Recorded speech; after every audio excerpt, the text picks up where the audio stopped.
Nestled in between at least a dozen vineyards and dozens of wineries sits a national lab that just made one of the biggest scientific breakthroughs of the 21st century. It happened at Lawrence Livermore National Lab in Livermore, California, about an hour's drive east of San Francisco. Here's what you see as soon as you walk into the National Ignition Facility. In December, scientists hit a nuclear fusion net energy gain for the first time in history, a milestone that could one day cut the world's tanker from fossil fuels. So I mentioned the conditions we get to are more extreme than the center of the sun. So we have some starbursts here to do a little demonstration. The laser, we put in about 2 megajoules, so let's say two starbursts.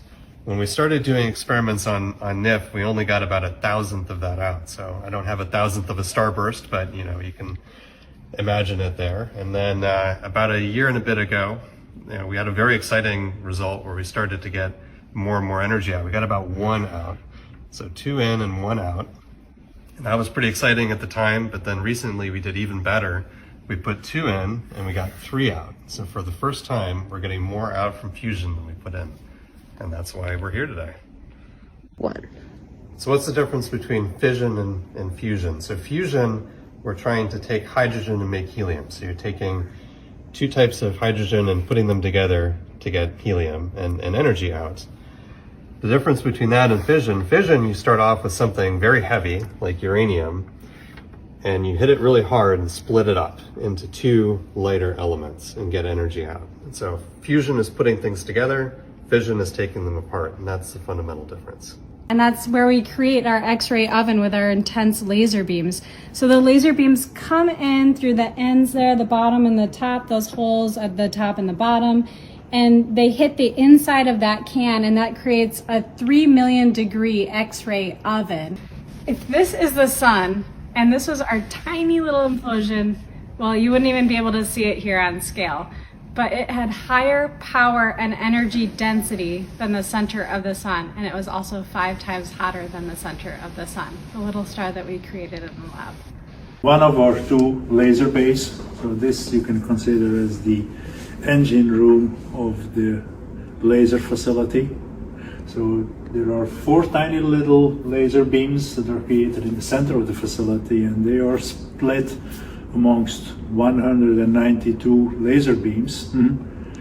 They are then sent into large laser amplifiers where they pass through tens of thousands of optical components to get amplified from a tiny little energy, the energy of a laser pointer, to the world's, highest energy laser beam. Typically a commercial high energy laser system you can buy off the shelf is about 1 joule, maybe 2 joules. So this is about 25,000 joules.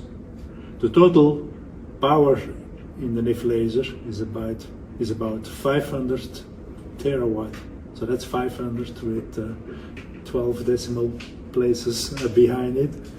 And that exceeds the total energy of the US electrical grid by a factor of 500.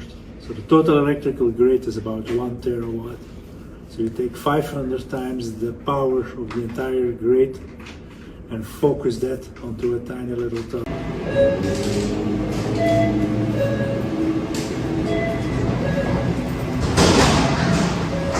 So this is one of our switch yards. So here is where the beams come out of the main amplifier, and you can see some vertical beam tubes.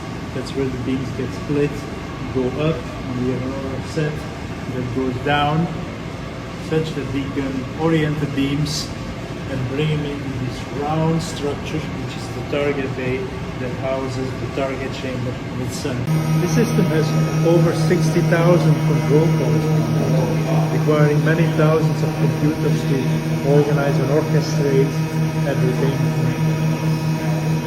It's really a marvel of science and technology. Remember that tiny little target is in this spear. It is about 120,000 pounds, 60,000 kilograms. The walls of the target bay are 2 meters thick, and then we have 48 of these doors that need to be closed in order to make the target bay integrity complete. then the experiment is over faster than you can blink. And this is what's left. The experiment is called a shot, and is controlled from this one room. And it was unreal for most of the people. We had a meeting with senior managers and the laboratory directors later that day, and we all sat around the table and everyone was like quietly staring. We weren't jumping up and down and screaming. This is what we did. It's like everyone was still shocked that the event happened and couldn't quite internalize it. So when the shot went off 1 in the morning, I was sitting there on my laptop looking at the data, and when it first came in, I said, "Oh wow, look at that! This is like really, we did it!" And then I started calling people. So that was my 1 in the morning on December 5th. When I first found out, I could not contain my feelings. I was literally in shock. I just felt like everything that I and many people have been working for many years, we did the impossible, something that people thought you could never do. And I just felt like, yes. And now, the research continues to get the energy from the shot to the grid for clean, sustainable power. Did you enjoy this video? Let us know in the comments what you think about this. Check out these other topics from Worldwide Campus News and Entertainment, then be sure to subscribe and ring the bell to be notified for our latest video.